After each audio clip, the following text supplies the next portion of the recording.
Hello विद्यार्थी मित्रांनो, मी गणेश इंगळे तुमचा केमिस्ट्री टीचर स्वागत करतो विजन 24/7 यूट्यूब चॅनलवरती. आणि आज आपण बघणार आहे पिरियॉडिसिटी. आता विद्यार्थी मित्रांनो, तुमच्या मनात हा क्वेश्चन आलाच असन की आता क्वेश्चन एक्झाममध्ये कुठनं येणार आहे किंवा मग पिरियॉडिक टेबलमधून कुठून प्रश्न विचारू शकतात. तर मग विद्यार्थी मित्रांनो, जी पिरियॉडिक प्रॉपर्टीज आहेत त्याच्यावरून नेमका क्वेश्चन येतो. आता पिरियॉडिक प्रॉपर्टीज म्हणजे काय, तर ॲटॉमिक रेडियस, त्यानंतर आयनायझेशन एन्थॅल्पी, त्यानंतर इलेक्ट्रोनिगेटिव्हिटी, ह्या ज्या टर्म्स आहेत याच्यामधून क्वेश्चन विचारणार आहेत तुमच्या एक्झाममध्ये. आपण क्वेश्चन्स पण बघणार आहे आणि ह्या काही टर्म्स सुद्धा बघणार आहे. चला तर मग विद्यार्थी मित्रांनो, स्टार्ट करूया आपण पिरियॉडिसिटी. पिरियॉडिसिटी बघण्याआधी आपण एक गुड थॉटच्या थ्रू जाऊया.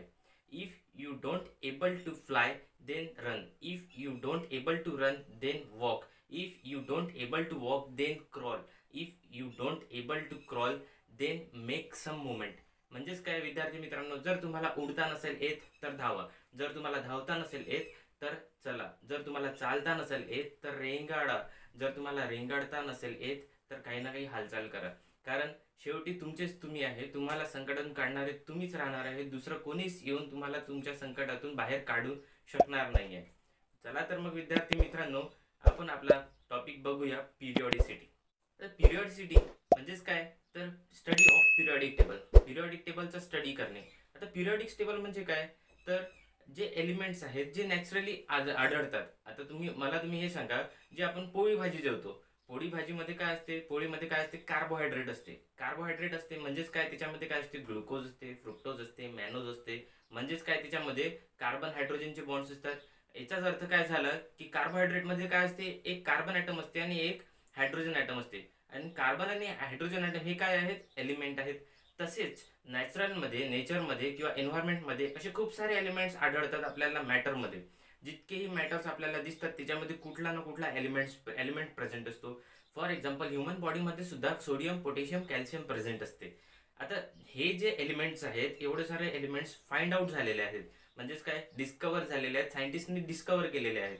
जर आपल्याला याचा प्रत्येकाचा इंडिव्हिज्युअल स्टडी करायचा असेल तर पॉसिबल आहे का, पॉसिबल नाही आहे. कारण का बरं नाही आहे पॉसिबल, कारण एवढे सर्व एलिमेंट्स आहेत आणि त्यांचे केमिकल प्रॉपर्टीज समवट सिमिलर आहेत, काही काहींचे केमिकल प्रॉपर्टीज डिफरंट आहेत. तर आता याचा स्टडी करण्यासाठी याचं क्लासिफिकेशन करणं गरजेचं होतं. आता याचा यूज फॉरेन्सिक सायन्समध्ये कुठे होणार आहे, तर फॉरेन्सिक सायन्समध्ये जर समजा विस्फोट झाला किंवा बॉम्ब ब्लास्टिंग झालं, तर आता त्याच्यामध्ये कुठले एलिमेंट्स होते की त्याच्यामध्ये H2SO4 होतं का, त्याच्यामध्ये HNO3 होतं का, कोणतं ॲसिड होतं, बॉम्ब ब्लास्ट कशामुळे झाला. तर आता H2SO4, HNO3 हे काय आहेत, HNO3 म्हणजेच काय आहे, हे सगळे एलिमेंट्स आहेत. आणि हे एलिमेंट्स कुठे आढळतात, तर हे पिरियॉडिक टेबलमध्ये आढळतात.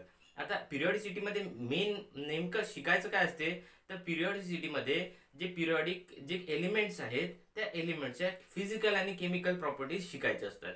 चला तर मग विद्यार्थी मित्रांनो, पिरियॉडिसिटी बघूया. तर पिरियॉडिक टेबल हे काय आहे, तर हे सिम्पली क्लासिफिकेशन आहे एलिमेंट्सचं, जेणेकरून आपल्याला अभ्यास करायला सोपी जाईल आणि आपला स्टडी इझी करून देईल. त्याच्यासाठी काय केलेलं आहे, सायंटिस्ट लोकांनी क्लासिफिकेशन केलेलं आहे एलिमेंट्सचं, त्याच्या केमिकल्स आणि फिजिकल प्रॉपर्टीजवरून. आता जे क्लासिफिकेशन केलेलं आहे याची पण एक खूप मोठी स्टोरी आहे. आता स्टोरी जर बघतो म्हटलं आपण तर आपल्याला खूप वेळ लागेल. तर आपण जे एक्झामच्या पॉईंट ऑफ व्ह्यूने महत्त्वाचं आहे तेच बघणार आहे, जेणेकरून तुमच्याकडून क्वेश्चन्स अटेम्प्ट झाले पाहिजे, पिरियॉडिक टेबलवरती विचारलेले प्रश्न सॉल्व्ह करता आले पाहिजे आणि तुम्ही मार्क गेन केले पाहिजे. म्हणून चला तर मग विद्यार्थी मित्रांनो, आता पिरियॉडिक टेबलची थोडी बहुत स्टोरी बघूया. आता पिरियॉडिक टेबलची स्टोरी सुरू झाली 1815 पासून. 1815 मध्ये प्राउड्स हायपोथेसिस आलं. आता प्राउड्स हायपोथेसिसनी काय म्हटलं की एक स्टेटमेंट दिलं प्राउड्सनी.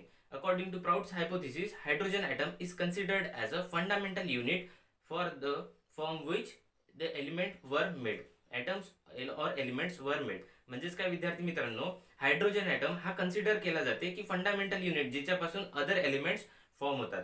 हे कोणी स्टेटमेंट दिलं किंवा हे कोणी हायपोथेसिस दिलं, तर प्राउड्स हायपोथेसिस. कधी दिलं, 1815 मध्ये. त्याच्यानंतर आलं डॉब्रेनर स्ट्रेट. डॉब्रेनर स्ट्रेट 1829 मध्ये आलं. डॉब्रेनर स्ट्रेटच्या नुसार जे एलिमेंट्स, डॉब्रेनर स्ट्रेटनी काय केलं होतं, एलिमेंट्स क्लासिफाय केले होते 3 ग्रुपमध्ये. आणि त्याच्यानंतर जे 3 ग्रुपमध्ये एलिमेंट्स क्लासिफाय झालेले आहेत, मिडल एलिमेंटचा ॲटॉमिक नंबर हा अरिथमॅटिक मीन आहे अदर 2 एलिमेंट्सचा. हे असं डॉब्रेनर्स ट्रेडने सांगितलं होतं आणि क्लासिफाय केलं होतं. पण याचं एक लिमिटेशन होतं. डॉब्रेनर्स ट्रेडने पूर्ण एलिमेंट्स क्लासिफाय नाही केले. म्हणजेच काय, पूर्ण एलिमेंट्स डॉब्रेनर्स ट्रेड क्लासिफाय नाही करू शकला. त्याच्यानंतर आलं न्यूलँड्स ऑक्टिव्हचा लॉ, किंवा मग न्यूलँड्स ऑक्टिव्हचं एक स्टेटमेंट आलं जे 1864 मध्ये आलं. अकॉर्डिंग टू न्यूलँड्स ऑक्टिव्ह काय म्हणणं आहे न्यूलँड्स ऑक्टिव्हचं, तर एव्हरी 8 एलिमेंट, म्हणजेच काय, प्रत्येक 8वा एलिमेंट त्याचं फिजिकल आणि केमिकल प्रॉपर्टीज हे पहिल्या एलिमेंटच्या सिमिलर मध्ये असणार. म्हणजेच काय, प्रत्येकी 8व्या एलिमेंटचं फिजिकल आणि केमिकल प्रॉपर्टीज हे पहिल्या एलिमेंटच्या सेम राहणार. 8वा एलिमेंट आणि पहिल्या एलिमेंटचं. फॉर एक्झाम्पल, जे आता म्युझिकल लॅरिक्स आहे किंवा मग म्युझिकल नोट आहे, जसं सा रे गा म प ध नी आणि परत काय ते सा. म्हणजेच काय, जे स्टार्ट कुठून केलं होतं आपण, सा पासनं, आणि एंड कुठे झालं, सा पर्यंत. म्हणजेच काय, प्रत्येक 8वा एलिमेंट सिमिलरली असाच पिरियडिक टेबलमध्ये प्रत्येक 8व्या एलिमेंट आणि पहिला एलिमेंट याचे फिजिकल आणि केमिकल प्रॉपर्टीज काय राहतील, सेम राहतील. हे कोणी डिस्कवर केलं, तर न्यूलँड्स ऑक्टिव्हने. तर कधी डिस्कवर केलं, 1864 मध्ये. पण याचे सुद्धा लिमिटेशन्स होते. न्यूलँड्स ऑक्टिव्हने एलिमेंट्स फक्त कॅल्शियम पर्यंत फाइंड केले होते. कॅल्शियम पर्यंतच न्यूलँड्स ऑक्टिव्हने सांगितलं की प्रत्येक 8वा एलिमेंट्स हा पहिल्या एलिमेंटच्या सिमिलर प्रॉपर्टीज शो करतो. त्यानंतर आलं मेंडेलियस पिरियडिक टेबल. जेव्हा मेंडेलियस पिरियडिक टेबल आला तेव्हा फक्त 63 एलिमेंट्स नोन होते आणि मेंडेलियसने ते 63 एलिमेंट्स अरेंज केले होते 7 हॉरिझॉन्टल रोज मध्ये आणि 8 व्हर्टिकल कॉलम मध्ये. 7 हॉरिझॉन्टल रोज मध्ये आणि 8 व्हर्टिकल कॉलम्स मध्ये. आणि मेंडेलियस पिरियडिक टेबलचे काही इम्पॉर्टन्स पॉइंट्स होते. म्हणजेच काय, तर सिस्टमॅटिक स्टडी ऑफ एलिमेंट्स. म्हणजेच काय, एलिमेंट्सचा सिस्टमॅटिक स्टडी करता येत होता पिरियडिक टेबलवरून, मेंडेलियस पिरियडिक टेबलवरून. आणि मेंडेलियसनी जे एलिमेंट्स आतापर्यंत नोन नाही आहे किंवा मग जे एलिमेंट्स आतापर्यंत माहिती झाले नाही आहेत त्यांच्यासाठी सुद्धा पिरियडिक टेबलमध्ये एक स्पेस ठेवली होती किंवा मग एक स्पेस सोडली होती, जेणेकरून जर समजा एलिमेंट्स इन फ्युचर डिस्कवर झाले तर ते त्याच्यामध्ये कंपन्सेट झाले पाहिजे. त्यानंतर आला मॉडर्न पिरियडिक टेबल 1913 मध्ये. मॉडर्न पिरियडिक टेबल नुसार एलिमेंट्स असे अरेंज केले होते त्यांच्या ॲटॉमिक नंबरनुसार. म्हणजेच काय, जर समजा ॲटॉमिक नंबर वाढत जात आहे तर एलिमेंट्स पण त्यानुसार अरेंज केले जात आहेत. तर त्यांनी हे नोटीस केलं की प्रत्येकी काही इंटरवल नंतर एलिमेंट्सची केमिकल आणि फिजिकल प्रॉपर्टी ही रिपीट होत आहे. तर ते काही इंटरवल्स कुठले आहेत, तर 2, 8, 8, 18, 18, 32. म्हणजेच काय, 2 एलिमेंट सोडले. आधी जर 2 एलिमेंट सोडले तर तिची फिजिकल आणि केमिकल प्रॉपर्टी तिसऱ्या एलिमेंटची सेम राहील पहिल्या एलिमेंटची निगडीत. त्याच्यानंतर 8 एलिमेंट, त्याच्यानंतर 8, त्याच्यानंतर 18, 18, त्यानंतर 32. चला तर मग काही स्ट्रक्चरल फीचर्स आहेत मॉडर्न पिरियडिक टेबलचे, तर ते बघूया. विद्यार्थी मित्रांनो, मॉडर्न पिरियडिक टेबलमध्ये 18 ग्रुप्स आहेत. त्याच्यानंतर 7 पिरियड्स आहेत. आता ग्रुप्स कशाला म्हणायचं, जे व्हर्टिकल रोज आहेत त्याला ग्रुप्स म्हणायचं आणि जे हॉरिझॉन्टल रोज आहेत त्याला काय म्हणायचं, तर पिरियड्स म्हणायचं. आता जो पहिला पिरियड आहे, म्हणजेच काय की पहिली हॉरिझॉन्टल रो, त्याच्यामध्ये एलिमेंट्स स्टार्ट होतात हायड्रोजन पासनं तर हेलियम पर्यंत.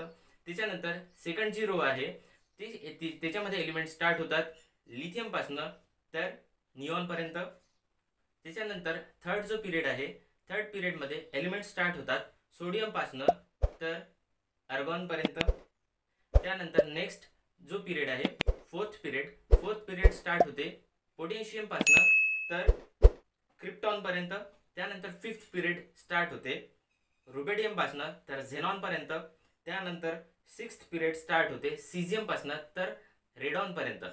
आणि सीझियम पासनं तर रेडॉन पर्यंत टोटल एलिमेंट्स हे 32 एलिमेंट्स प्रेझेंट असतात आणि हा लॉंगेस्ट पिरियड म्हटला जातो. त्यानंतर जो 7th पिरियड आहे, 7th पिरियड स्टार्ट होतो फ्रान्सियम पासनं, पण हा काय आहे, इनकम्प्लीट पिरियड आहे. म्हणजेच काय, हा कंप्लीट झालेला नाही आहे आणि टोटल याच्यामध्ये एलिमेंट्स 19 राहतात. चला तर मग विद्यार्थी मित्रांनो, ग्रुप्स बद्दल माहिती घेऊया. आता जे व्हर्टिकल कॉलम्स आहेत त्यालाच काय म्हणतो, ग्रुप्स म्हणतो. The vertical columns is also non as groups. आता जो फर्स्ट ग्रुप आहे त्याला आपण अल्कली मेटल्स म्हणतो आणि जो सेकंड ग्रुप आहे त्याला आपण अल्कलाइन अर्थ मेटल म्हणतो. त्यानंतर जो 16 ग्रुप आहे त्याला आपण चाल्कोजन्स म्हणतो. जो 17 ग्रुप आहे त्याला आपण हॅलोजन्स म्हणतो. जो 18 ग्रुप आहे त्याला आपण नोबल गॅसेस असे म्हणतो. साधारणतः विद्यार्थी मित्रांनो, पिरियडिक टेबल हा डिवाइड केलेला आहे 4 ब्लॉक्समध्ये. S block, P block, D block आणि एफ ब्लॉक. आता जो एस ब्लॉक आहे त्याच्यामध्ये किती ग्रुप राहतात, तर 2 ग्रुप राहतात, ग्रुप 1 आणि ग्रुप 2. म्हणजेच काय, अल्कली मेटल आणि अल्कलाइन अर्थ मेटल. आता एस ब्लॉक का बरं म्हटलेला आहे, जे अल्कली मेटल्स आहेत, for example hydrogen, lithium, sodium, potassium, rubidium, caesium, francium, हा जो ग्रुप आहे फर्स्ट ग्रुपला अल्कली मेटल असे म्हणतात आणि जो सेकंड ग्रुप आहे त्याला अल्कलाइन अर्थ मेटल असे म्हणतात. आणि हे दोन्ही ग्रुप एस ब्लॉक मध्ये येतात. आता एस ब्लॉक मध्ये का बरं येतात, तर जो सोडियम आहे किंवा मग जो हायड्रोजन आहे त्याचे लास्ट इलेक्ट्रॉन, जो व्हॅलेन्स इलेक्ट्रॉन राहतो, तो व्हॅलेन्स इलेक्ट्रॉन एस ऑर्बिटल किंवा एस सबशेल मध्ये एंटर होतो. म्हणजेच काय, तो जो आखरीचा इलेक्ट्रॉन आहे तो एस सबसेल मध्ये एंटर होतो, म्हणून त्याला एस ऑर्बिटल किंवा मग एस ब्लॉक एलिमेंट्स असे म्हणतात. Similarly P block elements start होतात ग्रुप 13 पासून तर ग्रुप 18 पर्यंत. आणि याच्यामध्ये लास्ट इलेक्ट्रॉन एंटर होतो पी ऑर्बिटल मध्ये किंवा मग पी सबशेल मध्ये. इलेक्ट्रॉनिक कॉन्फिगरेशन आहे याचं विद्यार्थी मित्रांनो, NS1 to 2. एस ऑर्बिटल मध्ये किती इलेक्ट्रॉन्स राहू शकतात, 1 ते 2. त्याच्यानंतर NP मध्ये किती इलेक्ट्रॉन्स राहू शकतात, 1 to 6. म्हणजेच काय, टोटल इलेक्ट्रॉनिक कॉन्फिगरेशन काय येईल, NS2 NP1 to 6. त्यानंतर विद्यार्थी मित्रांनो, डी ब्लॉक एलिमेंट्स. तर डी ब्लॉक एलिमेंट्सला ट्रान्झिशन मेटल एलिमेंट्स सुद्धा म्हणतात. स्टार्ट होतो ग्रुप 3 पासून आणि एंड होतो ग्रुप 12 वरती.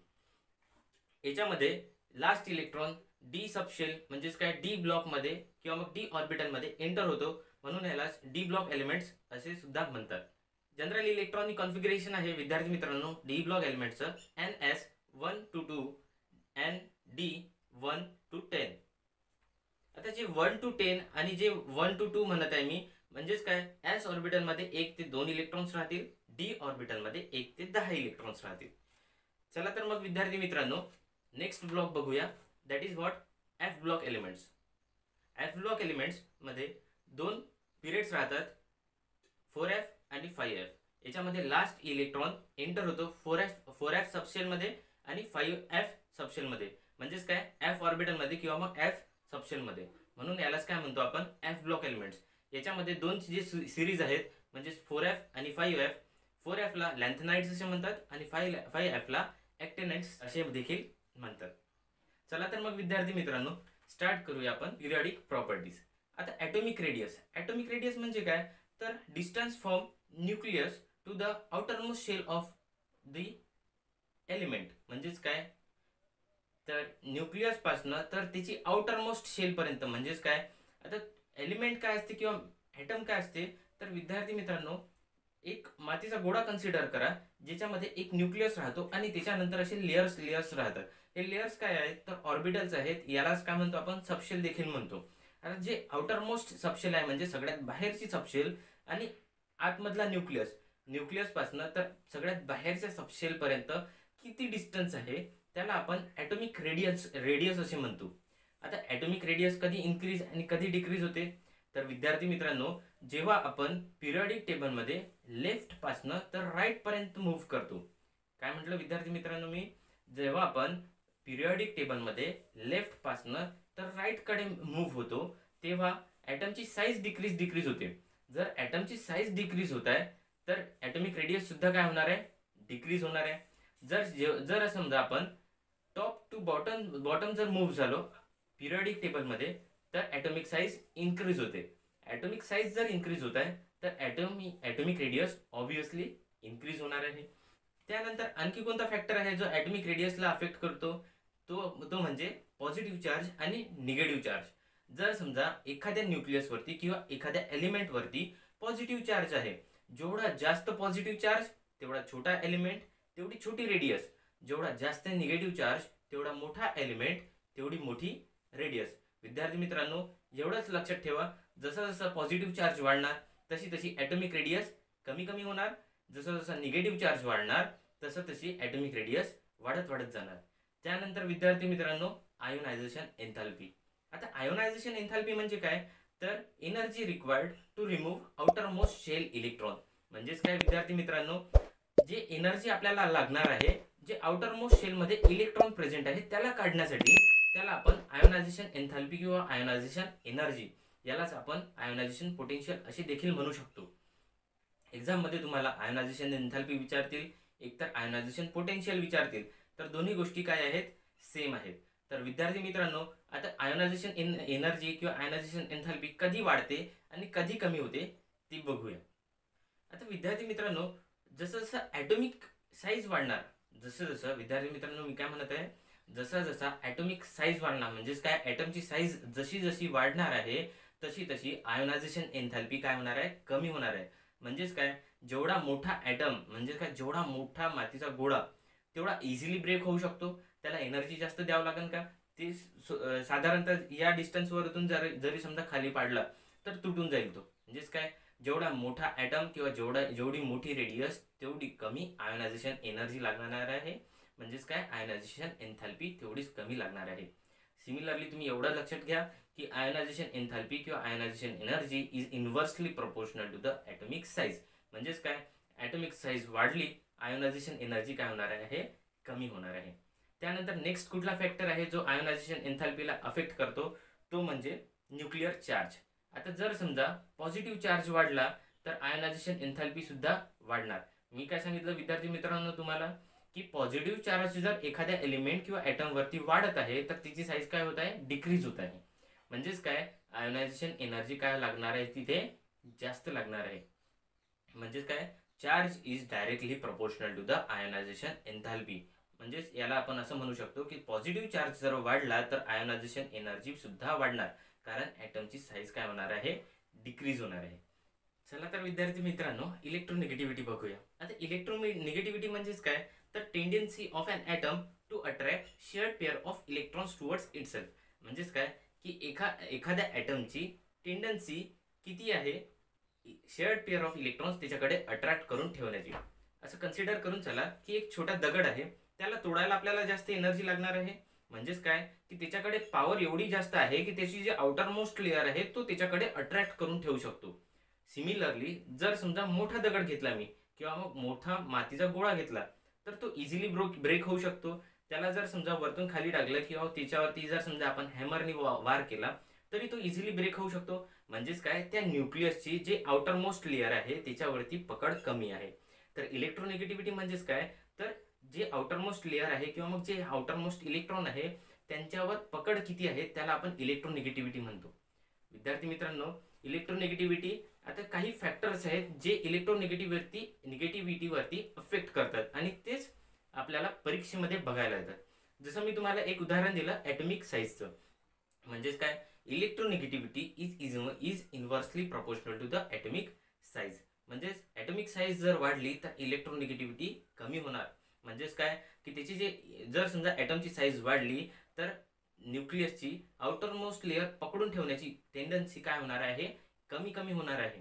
जर समजा ॲटमची साईज कमी कमी झाली तर इलेक्ट्रोनिगेटिव्हिटी जास्त जास्त होणार आहे. म्हणजेच काय, जे आउटर मोस्ट लेअर आहे किंवा आउटर मोस्ट शेल इलेक्ट्रॉन्स आहेत त्यांना पकडून ठेवण्याची कॅपॅसिटी वाढत वाढत जाणार आहे.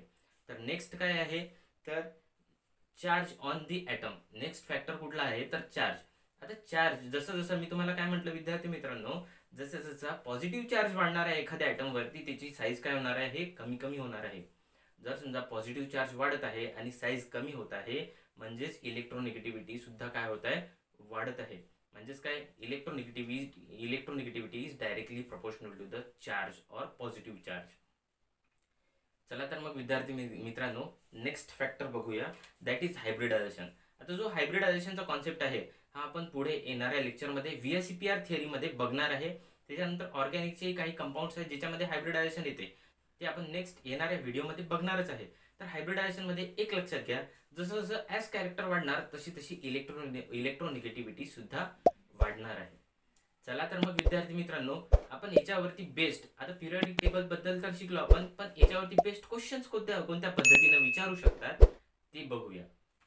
पहिला क्वेश्चन आहे the correct order of decreasing ionic radii among the following isoelectronic species. आता आयसो इलेक्ट्रॉनिक स्पीसीज म्हणजेच काय, हे जितकेही एलिमेंट्स आहेत याच्यामध्ये total number of electron same आहेत आयसो म्हणजे काय सेम, इलेक्ट्रॉनिक म्हणजेच काय इलेक्ट्रॉन, म्हणजेच काय जितकेही एलिमेंट्स आहेत याच्यामध्ये सारखेच इलेक्ट्रॉन्स प्रेझेंट आहे. आता याच्यामध्ये विचारलेलं काय आहे correct order of decreasing ionic radii, म्हणजेच काय तर आयोनिक रेडाय डिक्रीज कोणत्या पद्धतीने होते. आता आयोनिक रेडाय म्हणजेच काय ॲटॉमिक रेडियस, ॲटॉमिक रेडियस कशी कशी डिक्रीज होते, जसं जसं पॉझिटिव्ह चार्ज वाढते तशी तशी ॲटॉमिक रेडियस डिक्रीज होते. चला तर मग विद्यार्थी मित्रांनो ऑप्शन्स बघूया. ऑप्शन्स मध्ये पहिल्या ऑप्शन मध्ये काय दिलेलं आहे 2+, कॅल्शियम 2+ ची साईज सगळ्यात मोठी आहे. त्याच्यानंतर पोटॅशियम प्लस हे तर बिलकुल चुकीचं आहे. मी तुम्हाला काय म्हटलं जसं जसं पॉझिटिव्ह चार्ज वाढते तशी तशी ॲटॉमिक साईज कमी कमी होते. म्हणजेच काय कॅल्शियम 2+ हा सगळ्यात लास्टला यायला पाहिजे. आता ऑप्शन्स मध्ये बघा की कॅल्शियम 2+ कोणत्या ऑप्शन मध्ये लास्ट आहे. तर ऑप्शन सी मध्ये बघा कॅल्शियम 2+ हा काय आहे सगळ्यात एंडला आहे, सगळ्यात लास्टला आहे. म्हणजेच काय याची ॲटॉमिक साईज काय आहे सगळ्यात कमी आहे. आणि ऑप्शन सी काय आहे करेक्ट आहे. S2- Cl- potassium plus calcium 2+ ही काय आहे decreasing order of ionic radii आहे. त्यानंतर नेक्स्ट क्वेश्चन बघूया. नेक्स्ट क्वेश्चन मध्ये काय दिलेलं आहे sodium plus magnesium 2+, aluminium 3+, silicon +4 are isoelectronic, the order of their ionic size is. म्हणजेच काय याची आयोनिक साईज विचारलेली आहे, आयोनिक साईजची ऑर्डर विचारलेली आहे. एवढे सोपी सोपी क्वेश्चन येतात विद्यार्थी मित्रांनो, पण याच्यामध्ये देखील चुका होतात. तर लक्ष देऊन बघा. मी काय म्हटलं पॉझिटिव्ह चार्ज जसं जसं वाढणार तशी तशी आयोनिक साईज किंवा ॲटॉमिक साईज काय होणार आहे डिक्रीज होणार आहे. म्हणजेच काय सिलिकॉन +4 हा सगळ्यात लास्टला येणार आहे. बघा सगळ्यात लास्टला सिलिकॉन +4 कोणत्या ऑप्शन मध्ये आहे तर चारही ऑप्शन मध्ये सिलिकॉन +4 हा सगळ्यात लास्ट आहे. तर मग त्याच्यानंतर कोणता एलिमेंट येणार आहे तर ॲल्युमिनियम +3. ॲल्युमिनियम +3 बघा कोणत्या लास्ट बट 1 मध्ये कोणत्या ऑप्शन मध्ये आहे तर चारही ऑप्शन मध्ये ॲल्युमिनियम +3 त्याच्या आधी आहे. त्यानंतर साईज कोणाची जास्त मोठी येणार आहे मॅग्नेशियम 2+ ची. आता मॅग्नेशियम 2+ ची साईज मोठी ॲल्युमिनियम 3+ पेक्षा कोणत्या ऑप्शन मध्ये आहे तर ऑप्शन नंबर B-C-D मध्ये आहे. त्यानंतर विद्यार्थी मित्रांनो सगळ्यात मोठी साईज कोणाची असणार आहे सोडियम +ची. तर सोडियम +ची साईज मोठी ऑप्शन सी मध्ये आहे. Option C will be correct answer. चला तर मग विद्यार्थी मित्रांनो पुढचा क्वेश्चन बघूया. Which of the following ion is the largest in size. सगळ्यात लार्जेस्ट साईजचा कुठला आयन आहे तर ऑप्शन मध्ये काय आहे पोटॅशियम प्लस, कॅल्शियम 2+, क्लोरीन- आणि सल्फर 2-.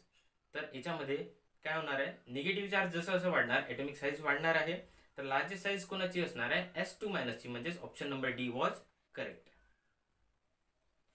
चला तर मग विद्यार्थी मित्रांनो नेक्स्ट क्वेश्चन बघूया. Which of the following has the smallest size. सगळ्यात छोटी साईज कोणत्या एलिमेंटची आहे तर aluminium +3, fluorine-, sodium plus, magnesium 2+. म्हणजेच काय विद्यार्थी मित्रांनो सगळ्यात मोठा पॉझिटिव्ह चार्ज कोणत्या एलिमेंटवर आहे ते बघायचं आहे याच्यामध्ये आणि क्वेश्चनचे आन्सर मिळून जाईल आपल्याला. तर सगळ्यात मोठा चार्ज कोणावरती आहे ॲल्युमिनियम वरती. तर option number A is what correct answer. त्यानंतर विद्यार्थी मित्रांनो पुढचा प्रश्न बघूया. Which of the following elements has the maximum electron affinity. आता इलेक्ट्रॉन ॲफिनिटी म्हणजेच काय इथे काय विचारलेलं आहे इलेक्ट्रॉन निगेटिव्हिटी सगळ्यात जास्त कोणाची आहे तर साईज सगळ्यात कमी कोणाची आहे ते बघायचं. आता फ्लोरीन, क्लोरीन, ब्रोमीन, आयोडीन हे काय आहे हे काय मूव्ह होते आपण टॉप टू बॉटम. आणि टॉप टू बॉटम जेव्हा पिरियडिक टेबल मध्ये मूव्ह होतो तेव्हा ॲटॉमिक साईज काय होते इन्क्रीज होते. सगळ्यात छोटी साईज कोणाची असणार आहे तर फ्लोरीनची. Option number D is what correct answer. चला तर विद्यार्थी मित्रांनो इथेच आपण आपला पिरियॉडिसिटीचा सेशन संपूया. येणाऱ्या व्हिडिओसाठी चॅनलला सबस्क्राईब करा, बेल आयकॉनवरती क्लिक करा आणि जर व्हिडिओ पसंत आला असेल किंवा जर व्हिडिओपासून तुम्हाला काहीतरी नवीन शिकायला मिळालं असेल तर व्हिडिओला नक्कीच लाईक करा. थँक्यू.